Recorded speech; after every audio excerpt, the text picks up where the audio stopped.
Xin chào các quý vị, các thầy và các bạn.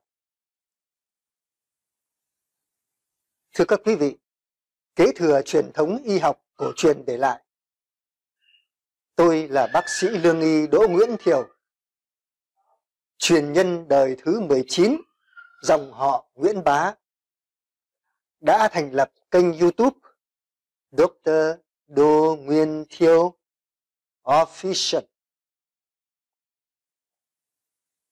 với mong muốn đem những bài thuốc quý của dân tộc tới với nhiều người, mang hạnh phúc, niềm vui, sức khỏe tới cho mọi nhà.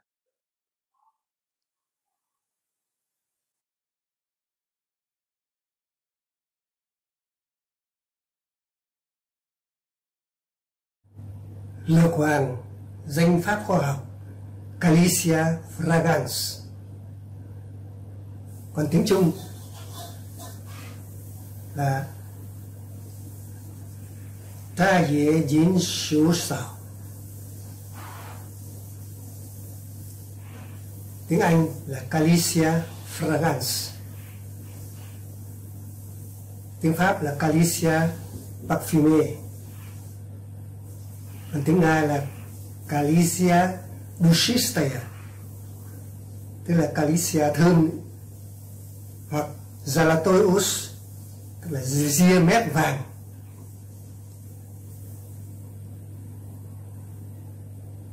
Lược vàng có xuất xứ từ Nam Mỹ, được tìm thấy đầu tiên trên các cánh đồng hoang ở Mexico và được trồng làm cảnh trên thế giới đã hơn 100 năm nay. Nó được di thực sang nước Nga rồi đến Việt Nam năm 1998, theo báo Tiền Phong đăng ngày 10 tháng 9 năm 2008 đấy. Nó được xem như một loại thuốc chống virus và kháng khuẩn, thanh nhiệt, giải độc, nhuận phế, tiêu viêm, hóa đàm, lợi thủy. Ở Đông Âu, lá của cây này được sử dụng điều trị các bệnh ngoài da, bỏng và rối loạn khớp. Hoạt chất flavonoid, vitamin P, C trong cây lược vàng có tác dụng làm bền mạch máu.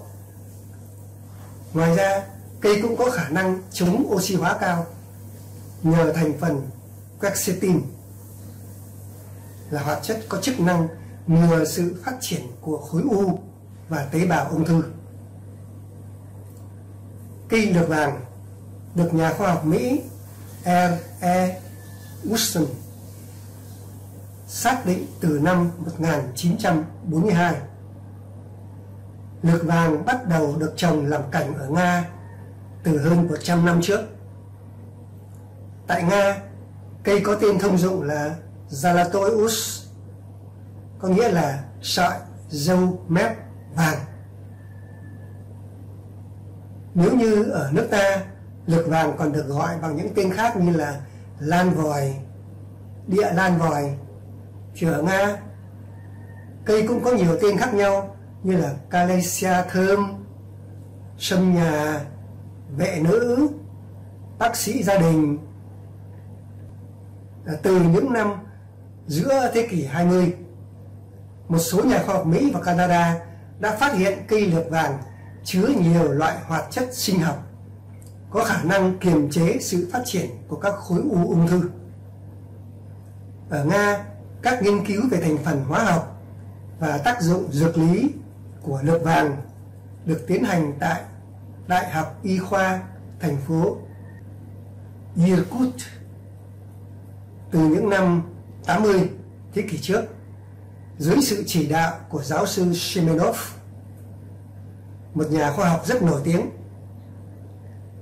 Kết quả nghiên cứu trong cây lược vàng có một số hoạt chất sinh học có hoạt tính giống như vitamin P, là chất chống oxy hóa, có tác dụng lợi tiểu và chống co giật, điều trị dị ứng, chảy máu nội tạng, viêm thận, viêm khớp, một số bệnh tim mạch, mắt và nhiễm trùng, an thần, chống xơ vữa động mạch và kiềm chế sự phát triển của các khối u ung thư. Ngoài ra còn có tác dụng chống nghiện rượu và nghiện thuốc lá. Tại Nga, cây lược vàng hiện đang được ứng dụng rất rộng rãi. Do đó, nếu lên mạng gõ từ Zalatoy bằng tiếng Nga, bạn sẽ tìm thấy hàng chục tên sách và hàng trăm bài báo có nội dung liên quan tới vị thuốc này. Trong số các bộ sách, có 2 cuốn có số lượng phát hành rất lớn là Lược vàng trong điều trị căn bệnh thế kỷ và Chúng đã chữa lành bệnh tật của tôi, của tác giả Vladimir Ogarkov. Phần lớn các sách về lược vàng ở Nga đều do các thầy thuốc chuyên nghiệp có bằng cấp học vị đàng hoàng chấp bút. Tóm tắt nội dung cuốn sách Râu vàng trong điều trị căn bệnh thế kỷ. Đây là cuốn sách đầu tiên của người bác sĩ y học dân tộc nổi tiếng đến từ thành phố Voronezh. Vladimir Nikolaevich Ogarkov, người có tên tuổi gắn bó chặt chẽ với cây lược vàng, một loại cây có đặc tính chữa bệnh độc đáo. Chính ông ấy 20 năm trước là người đầu tiên đưa nó ra ánh sáng như một sản phẩm chữa bệnh.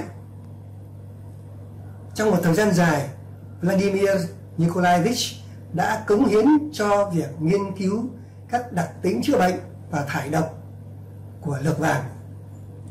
Nhờ đó, ông đã có thể xác định liều lượng và phương pháp điều chế các chế phẩm từ loại cây này để điều trị nhiều loại bệnh. Cuốn sách sẽ hữu ích cho bất cứ ai quan tâm đến chủ đề này. Nội dung cuốn sách Chúng đã chữa lành bệnh tật của tôi. Trước mắt bạn là một cuốn sách tuyệt vời. Qua nhiều thập kỷ làm việc chăm chỉ, tác giả, một lương y dân tộc của Nga, một nhà vi lượng đồng căn, đã thu thập, thử nghiệm trên thực tế và hệ thống hóa thông tin về các loại cây độc đáo được sử dụng trong y học cổ truyền. Bạn hãy đọc kỹ cuốn sách này, hãy sử dụng những lời khuyên của tác giả. Bạn sẽ biết liều lượng chính xác nhất, phương pháp điều chế các bài thuốc. Cơ thể của bạn sẽ khám phá ra những nguồn tài nguyên hoàn toàn mới. Kiến thức thu được từ cuốn sách sẽ giúp bạn trong cuộc chiến vì sức khỏe của mình và đôi khi là vì chính cuộc sống. Ngoài ra, công trình nghiên cứu của Đại học Ben Gurion Be'er-Sheva của Israel do nhóm tác giả gồm Ludmila Yarmolinsky, Michel Zaksai, Simon Ben Shabbat và Mahmoud Huleibel thực hiện, được đăng trên Thư viện Y khoa Quốc gia Hoa Kỳ, cũng cho biết cây lược vàng có tác dụng chữa các bệnh như viêm họng, viêm phế quản, đau lưng, mỏi khớp, biếu cổ, huyết áp, tim mạch, u nang buồng trứng, xơ vữa động mạch, các bệnh về gan, vân vân. Cảm ơn các quý vị, các thầy, các bạn đã theo dõi. Xin chào tạm biệt và hẹn gặp lại.